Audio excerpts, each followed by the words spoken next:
Did you witness any disk technology at Area 51? No, there was absolutely no ET craft, ET technology, anything like that at Area 51. This is why S4 was made specifically to separate it there. The people at Area 51 do not have the clearance. How long were you employed at S4, and when were you hired?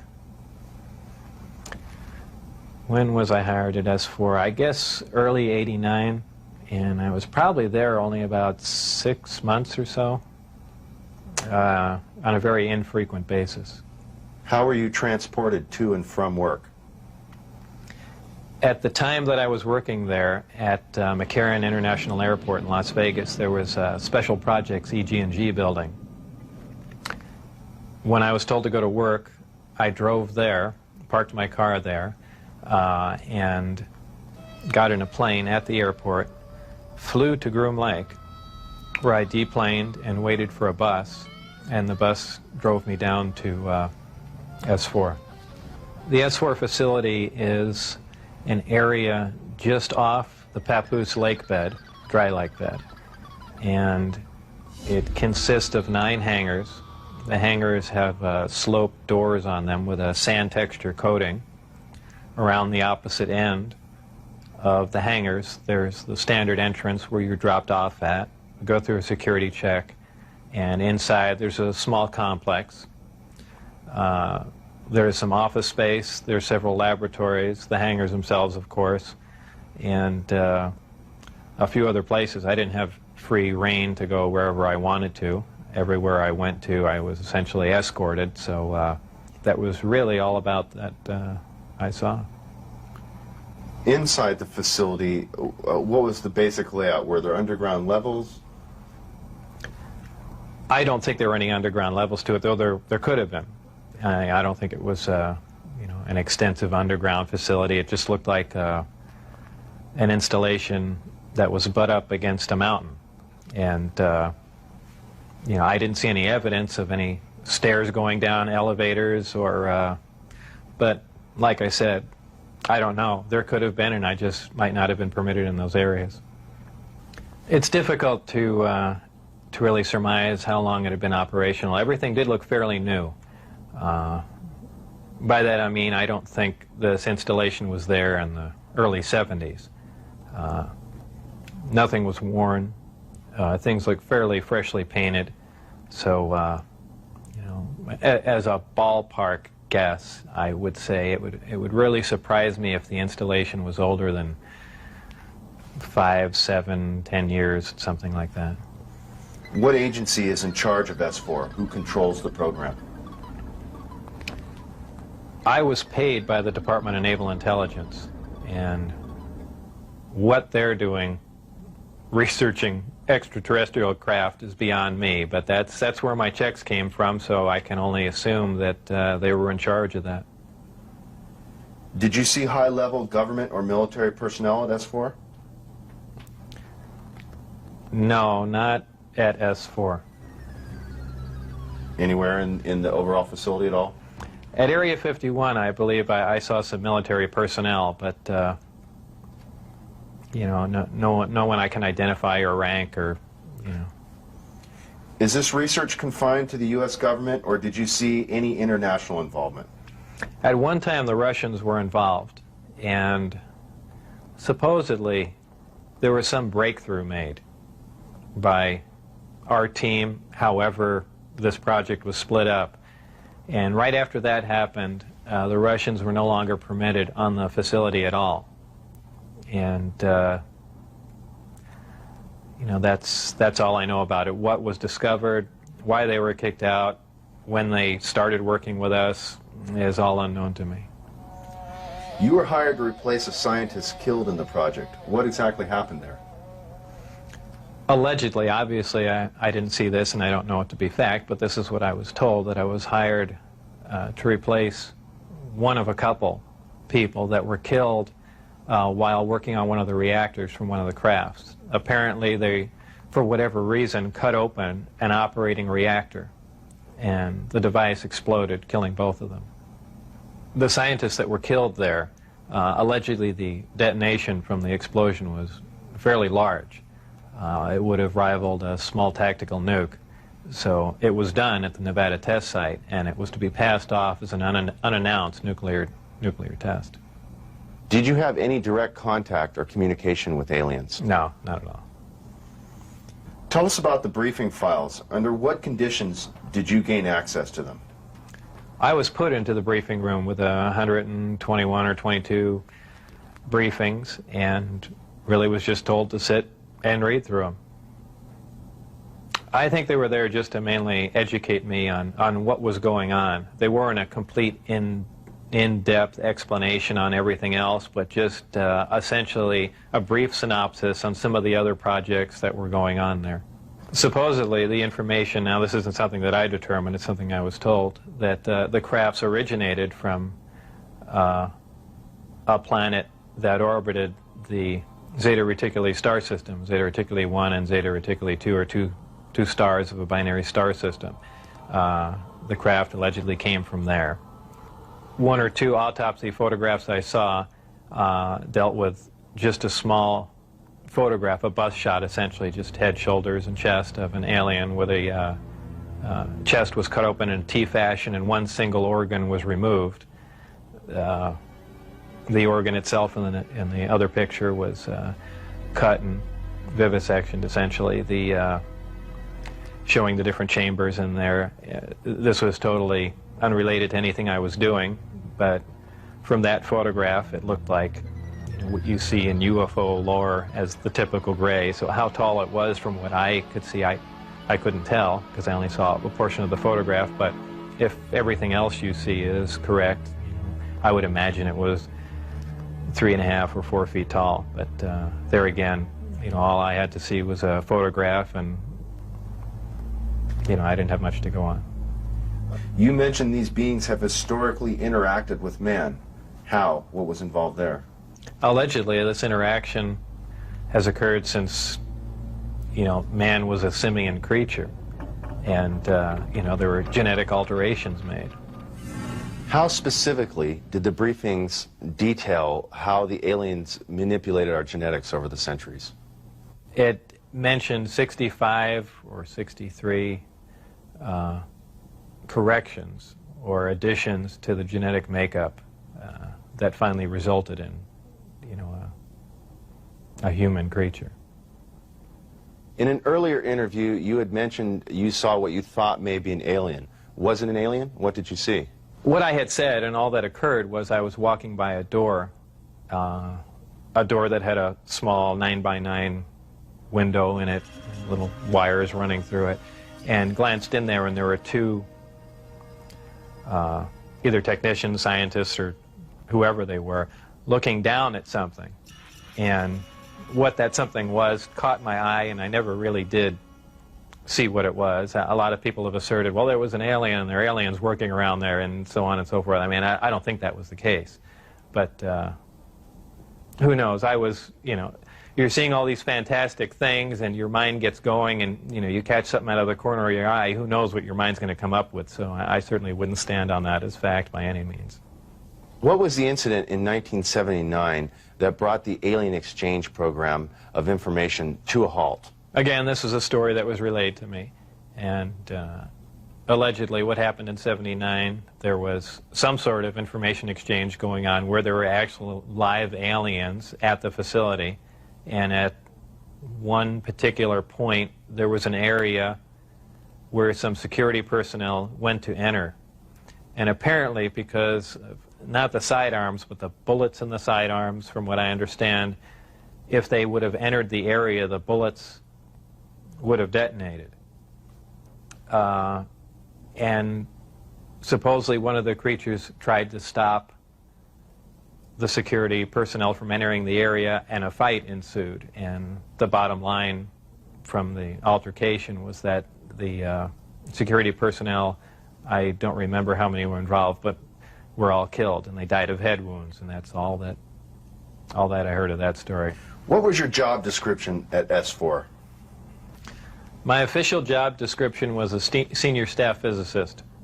I don't know if I actually had that position when I was there, because I was there so infrequently. I wasn't supervising anyone, so that was the official position I was hired under, but whether or not I actually acted in that capacity, I don't know. What was the size of the staff working on Project Galileo? Well, there were 22 people employed there totally. And that was specifically for the Galileo project? No, for the entire project. Oh, I see. There were 22 people with Majestic clearance. I had Majestic clearance. Majestic clearance was designated as clearance 38 levels above Q clearance, and Q clearance is the civilian top secret clearance. When did you see your first disc? The first disc I saw, I believe it was the second, or I think it was the third time I was up there.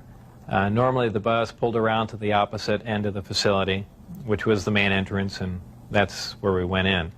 On this particular occasion, it pulled up to one of the hangar doors, which were normally closed, and the last one was open. We came out, and I saw the disc in the hangar.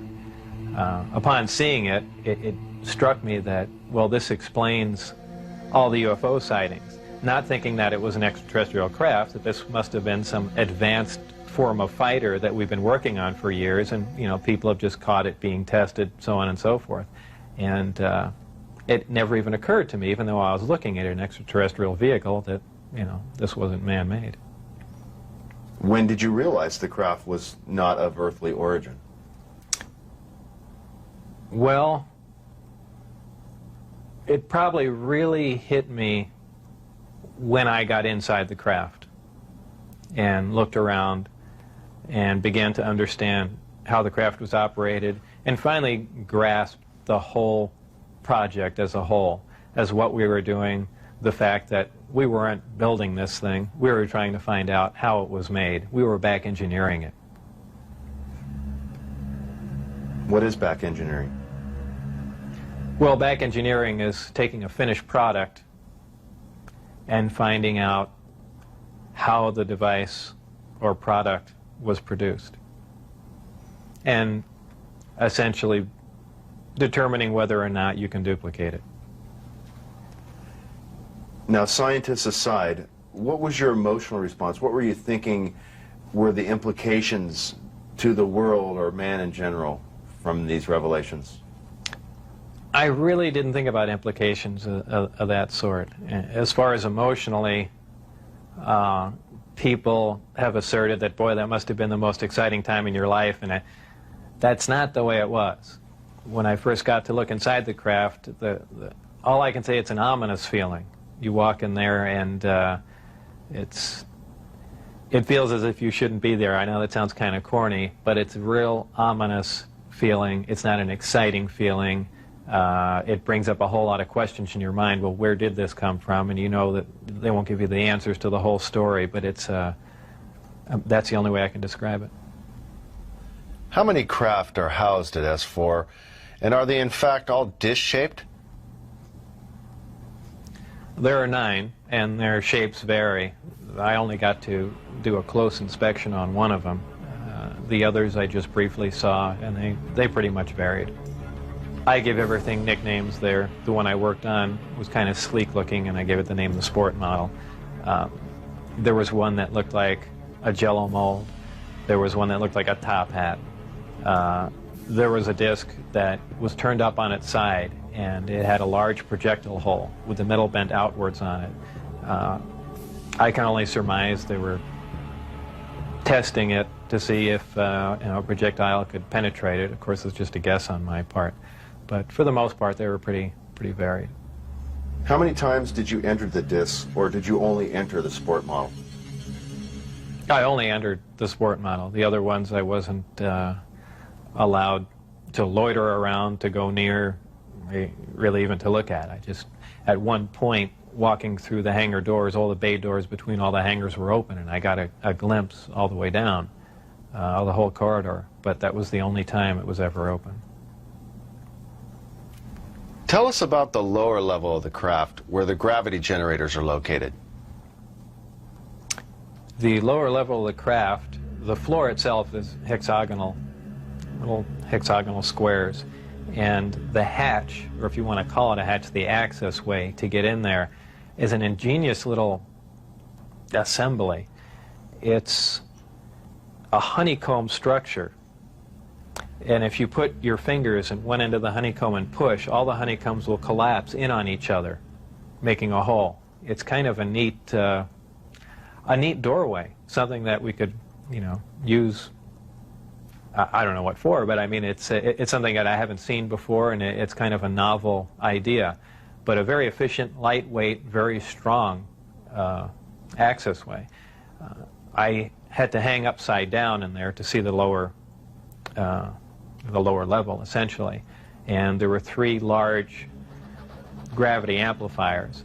These devices looked like about a 2-foot diameter, 4-foot long piece of pipe hanging by a smaller piece of pipe from the level above, and they can be independently positioned, and that's what emits the gravitational waves that propel the craft. The second level was the only other level that I was on. It was the main level that contained the reactor where the seating was, the gravity amplifiers themselves, though we also called the devices that hung down on the lower level the gravity amplifiers, because they were really one and the same. They were probably the wave guides or horns, if you want to relate that to microwaves. And really, that's about it. That's all that was on that level. So it's assumed this was not made for a human pilot. It would be extremely inconvenient for a human pilot. Humans really can't even function in there because of the ceiling clearance. The seats were so tiny. It was obviously made for a creature much smaller than a human. How does the craft achieve lift? It produces a gravity wave, which is similar to the gravity wave that the Earth produces. However, the craft phase shifts the wave. In other words, it turns the wave not really in an opposite polarity, but something to that effect, where it will work against the natural gravity wave of the Earth, and it produces a lift in that effect. Is there any internal protection for the crew? Does the craft generate a gravitational field inside the craft itself? Well, the craft generates its own gravitational field. Being inside that field essentially doesn't shield you, but essentially you're in, and this is a terrible way to say it, almost in a different realm, because you're now influenced only by that gravitational field. For instance, people wonder how a craft like this can make a turn at such high speed, a 90-degree turn, when they would imagine people slamming up against the wall or something to that effect. Well, that really wouldn't happen. Inertia would have no effect. You're in a distortion. And don't forget that gravity distorts time and space, so really nothing is going to influence you while you're in there. Describe the gravity amplifiers for us and some of their different operating configurations. There are 3 amplifiers. The craft can operate on a single one, can lift off the ground. The way in which it's propelled are 2 different ways. There's what they call Omicron configuration, where the craft is using one generator, or Delta configuration, where it's utilizing all 3. Delta configuration would be for space travel. Essentially, the craft will tilt up on its side, as opposed to a science fiction movie where you see a flying saucer moving around. The craft will tilt up on its side, focus the 3 gravity generators to a single point, and move through space that way. Moving around the source of gravity is a problem to a disk because it's interference, essentially. So what they do is they work with that interference to their benefit. They'll use one gravity generator to lift the craft off the ground.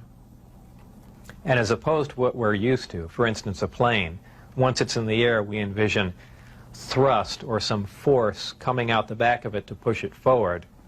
The crafts work completely opposite of that. What they do is once they're hovering in the air, they'll swing the 2 remaining gravity generators up in front of them and create a distortion, essentially a downhill, and the craft rolls downhill for infinity. It's always chasing a little distortion. That's why they look goofy when they fly around at low speed, because they're essentially, and any time you run over the gravity field around the Earth is not completely constant and stable. Depending on the minerals and density of the Earth underneath it, the gravity will vary somewhat, and you will get odd movements of the craft. So its low-speed mode is kind of unstable for the most part. I only witnessed one test flight up close, officially. That I was just inside the hangar. The test was going off probably, just as the sun was going down, and it was a low-performance test. I believe there were some pilots or test pilots in the craft. The craft must have been retrofitted to fit them, because the seating arrangements were really not accommodating. They were in radio communication with the craft, which is kind of surprising to me, because the gravity waves that the craft was producing should have distorted the radio waves also. So apparently there's something there that I don't understand. The craft lifted off the ground, virtually noiseless, other than a small corona discharge on the bottom of the craft, indicating the presence of high voltage. That dissipated at about 30 feet, and it stood there completely silently, and moved over to the left and to the right, and sat back down. That was the entire test. However, that was an extremely impressive test. Maybe to someone that really knows little about science or anything, that wouldn't be a whole lot, but you have to realize this craft was about 52 feet in diameter. I don't know exactly how much it weighed, but it weighed a lot. And this was quite a scientific feat, to lift something completely silently, under control, and perform a maneuver like that. The craft itself was, I assume it was metal. It was cold to the touch, that's why I say it was metal, but it was a brushed aluminum, actually just an unfinished stainless steel, not shiny, finish to it. Had no seams. It was as if it was injection molded from one giant die. I was completely amazed. I can't really reflect on how it made me feel, but that was exciting. When you're on the outside, you pretty much think, how could they keep something like this secret? It's a crime against science, it's a crime against the people and all that, but your feelings change once you're privy to the information. Once I was inside, there was kind of a bit of selfishness, it's, well, I know about it now, this is great, we should keep it secret just so we all know about it, and that really does go through your mind, though after a while it wears off, but you felt privileged to be privy to the information. How would you define gravity? Could you describe in layman's terms its basic principles for us? Gravity is something difficult to explain because it's something that we essentially don't understand. It's just something that we can observe. Not much is really known about gravity. There are many theories about it, but they are just mainly theories. There's theories of gravitons, which allege that these are these subatomic particles that act like an attractive force like gravity, that exchange between two pieces of matter. There's also a theory that gravity is a form of wave, an electromagnetic wave. But basically, gravity is a force. It's the attraction. It's the inherent property of matter to have gravity, a mutual attraction for each other, and it's basically all that we really know. Modern science, current science, right now, identifies one gravity. It's one force in nature. Apparently, through research at S4 or information gained from one of the crafts they were researching there, it appears that there are two different forms of gravity.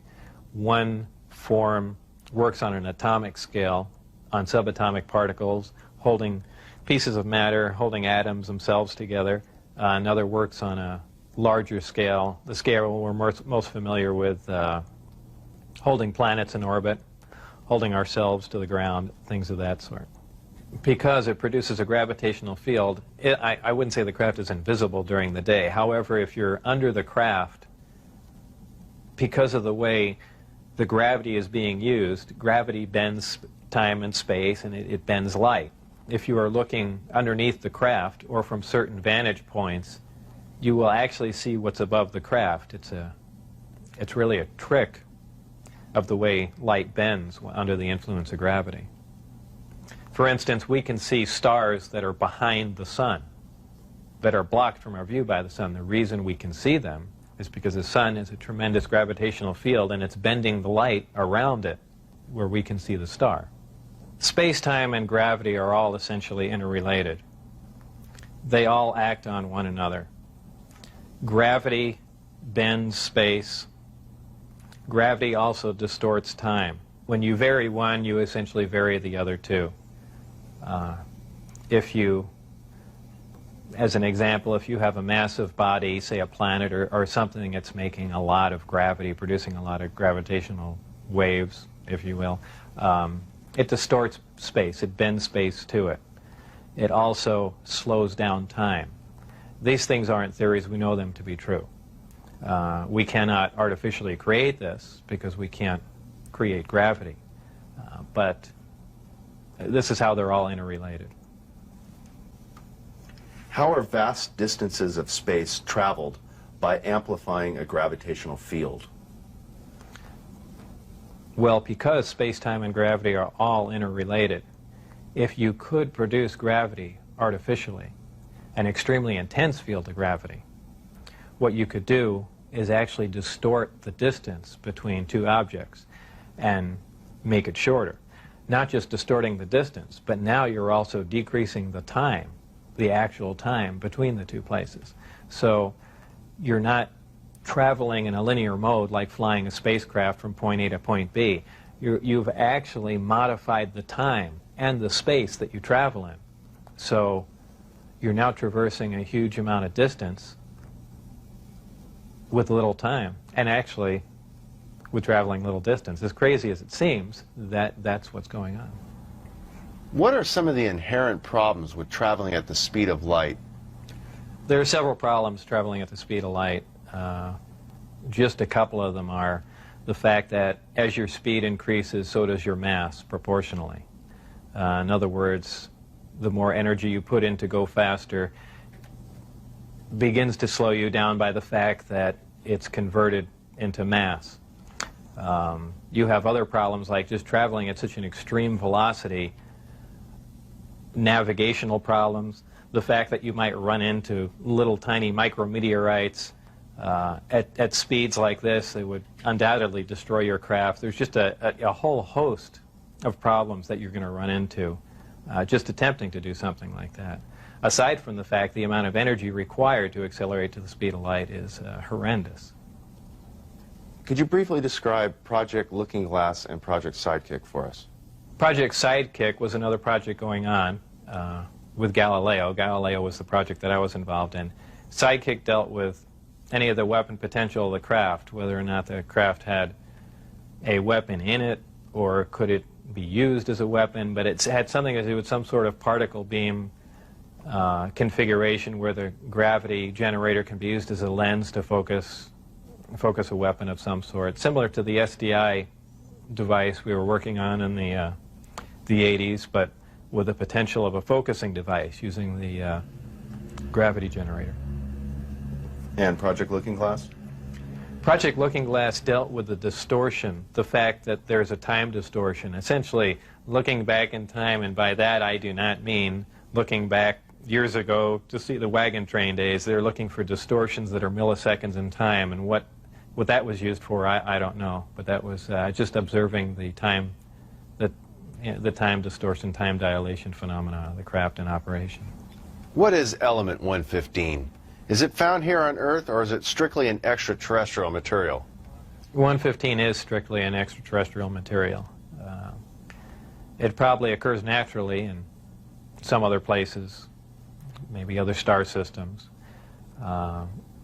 Some people not familiar with science or chemistry say, well, that's ridiculous, all the elements occur on Earth, but that's not true. There are elements on the periodic chart that aren't found on Earth. I believe the Heavy Ion Research Lab in Darmstadt, Germany, has reached element 112 recently. So 115 isn't that far away. And when they synthesize it, it's not like they're making a couple ounces of it. They're talking about 1 or 2 atoms of it. To make any usable quantity of a heavy element like that is virtually impossible. Element 115 is in the top of the reactor. And the base of the reactor apparently is a small, something similar to a cyclotron. It's a particle accelerator. A particle is accelerated to high speed and then deflected up a small tube, and it's aimed at the 115. This transmutes the 115, similar to the way we do that in a normal particle accelerator. This causes a reaction, a radiation emission that we really haven't seen before. It produces antimatter. This antimatter is guided down a tuned tube and reacts with a gas. When matter and antimatter react, they convert to 100% energy. This energy is converted, heat energy, is converted to electrical power in the reactor itself. This is done through a thermoelectric converter. And this electrical power is used to power other subsystems on the craft, though there is no wiring, as we would know it. Also, that's almost a byproduct of the reactor. The reactor also sets up a gravitational wave from the 115 being bombarded. This gravitational wave is present at the top of the reactor and is essentially guided in the same way microwaves are guided through tuned tubes. And this goes to their amplifying cavities and through the projectors that are in the bottom of the craft. With the gravity generators running, is there thermal radiation danger to the crew? There is no thermal radiation while the reactor is running. The thermionic generator is 100% efficient, which is in violation of the first law of thermodynamics. But in fact, it works. Element 115 is stable. And for those familiar with chemistry, we know that elements with higher atomic numbers have shorter and shorter half-lives. However, when you reach a certain point, they call it the island of stability. There is a place, and we've theorized this for a long time. Somewhere around 114 to 116, there should be an area in there where the nucleus of the atom is geometrically stable with protons and neutrons, where it no longer decays. It's not radioactive. 115 is, in fact, this element. In fact, it does occur again somewhere around element 247. Of course, we're nowhere near synthesizing that. We can only, predict things like that. But that's where 115 is. Did the aliens, give us element 115 in large quantities? Whether or not it was given to us, I can't answer that question. However, I was told that we have 500 pounds by one of my co-workers. How it was obtained and where exactly it came from, I don't know. Whether it came in one of the crafts or it was separate cargo somewhere, anyone can speculate. But I was told that was the figure. You were able to get away with a sample of element 115. How much did you get away with? No comment. You witnessed several nighttime test flights unofficially while off the base. What did you see? The test flights I saw off the base, actually the best test flight was witnessed by my friends who I had brought out there. At the exact moment the craft was hopping around and doing some really impressive maneuvers, I had turned around and I think was looking for the video camera or something to that effect. But I missed some of the most impressive maneuvers.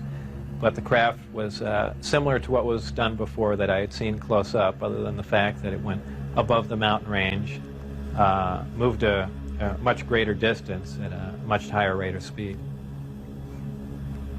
How were you able to find out about the test flight schedules? The test flight schedules were told to me specifically because I was probably going to have to be present during those times. And at that time, the test flights were taking place on Wednesday nights. And from what they said, that was because that was statistically the least amount of traffic in the area. And that's all that they were concerned about. Does the propulsion system release any sort of discharge or exhaust? There was a high voltage discharge on the bottom of the craft, but as far as there being an exhaust, there was none. Why do they appear as glowing balls of light in the night sky? Well, that's kind of the same reason why a neon light or a fluorescent light lights up. What you're dealing with is a high energy source in essentially a gas atmosphere, oxygen, nitrogen. And when you apply enough energy to a gas molecule, they emit photons, they emit light. And I don't think it's anything, it's really a byproduct of how the craft operates. When it's emitting that much energy, the gas surrounding the craft emits light, the same reason why lightning is visible. You have a huge electrical discharge, and the gas emits light in the form of lightning bolt. If you were going to see one of these crafts at night operating, it would appear really as a glowing ball or just a bright light in the sky from a distance. Even close up, you'd see a glowing halo around it. This is typically what you'd see in your normal UFO sighting, if you've heard them a lot. However, keep in mind that lights in the sky are caused by much more common things than flying saucers. Tell us a little more about the aurora you witnessed taking off out of Area 51. When I was leaving the Area 51 facility heading down to S4, there was a tremendous roar, and I have described it as the sound like the sky was tearing. And I couldn't see out the windows of the bus. All I can see out was the very front. And as we came by, I asked Dennis, who was my supervisor and on the bus at that time, he said what that was. He said it was an Aurora, a high-altitude research plane. And it was a large craft, and the one glimpse I got of it was from the rear, and it had two huge square exhausts with vanes in them. And it was just, it sounded more like a rocket than a jet. I don't know. I even think he did mention that it was liquid methane powered, but there again, working on the disk technology, I really could care less what was rolling around at Area 51, but it did catch my eye. As a result of going public, have there been any attempts made on your life? One day when I was getting on Interstate 15, driving down Charleston Boulevard, a car came up alongside of me, and I thought he was just trying to race me to get on the freeway. This was after I had left the project. It was a white, boxy-looking car. Exactly what make and model, I don't know. But I accelerated to get on the freeway to go fast, and there was a gunshot, and the back of the car was hit, and I skidded off into the median. And I stopped, and I was frightened, and I just stood there because I thought the guy was going to be alongside of me and just shoot me. I had nothing to do. I was essentially paralyzed with fear, and I waited there, and then nothing else happened. And do I know it was a government agent trying to kill me? No. Could it have been a drive-by shooting? Maybe. So it was an attempt on my life, but by who specifically, I don't know. Though I was threatened before I had left, that they threatened my wife's life and my life, so I can only put two and two together and say that they were kind of pissed at me. In an earlier interview, you had mentioned that they had put a gun to your head. Tell us about that. That was after we were caught out when I had the test flight schedule, and I brought some friends out to show them the disc test. We got caught out there, and the following day I was debriefed down at Indian Springs Air Force Base. And I was in the room with the security guards that caught us, my supervisor and some other people, and some of the security personnel. They were essentially grilling me about security and, how could I possibly bring people out there, and I guess I wasn't as responsive as they would like, and they got in my face, and one of them pulled a sidearm out and, just pushed it against me. Have you maintained any contacts with your colleagues out at S4? No, I never heard from anyone other than for a very brief time after I left. Dennis, who was my supervisor, did try and make contact with me at the meeting place was the Union Plaza Hotel, and I took a friend of mine, Gene Huff, down there, and another friend, a former colleague and scientist from Los Alamos. and we saw him, but I also did recognize some security personnel walking around there from S4, so whether or not it was a setup or what was going on or he was trying to talk to me, we never found out, and we left. It just was a real strange situation. I never heard from him since. As we enter the 21st century, how has your experience changed your beliefs? Well, if you want to word the question, how are my opinions changed? I would say considerably.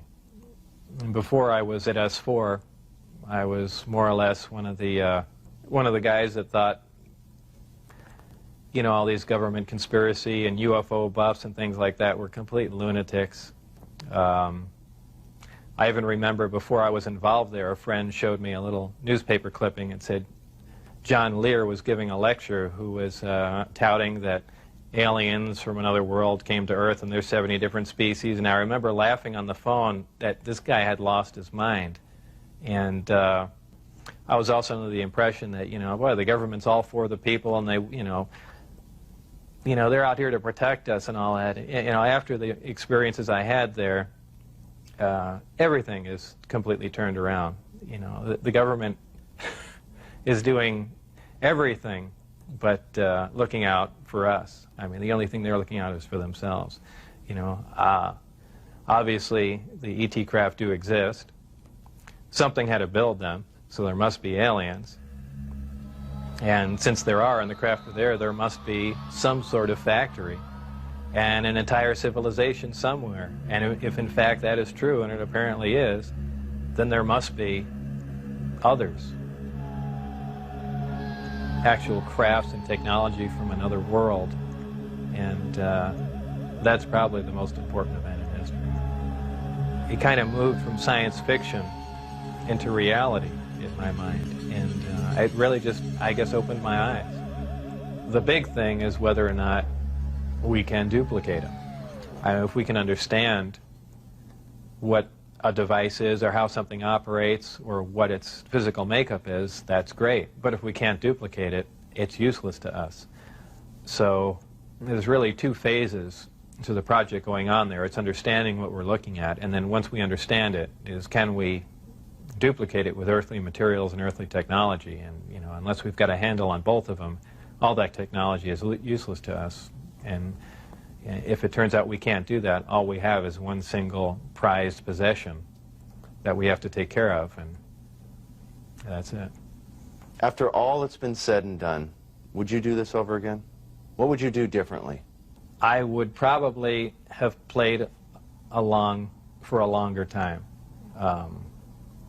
I would like to have known a little bit more about the technology and probably kept quiet if I could have. And possibly never have said anything.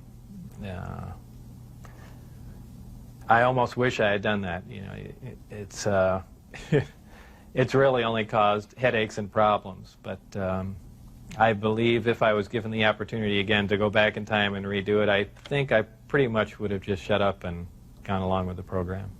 I would have much preferred that instead of the Navy or whoever it was, that hand-picked a few renegade scientists here and there, that they turn it over to some more qualified people. Obviously, I was not the most qualified person on propulsion or field propulsion or anything of that sort. I was just some guy. I mean, they could have picked, I could have named 10 or 12 other guys that were more qualified than me.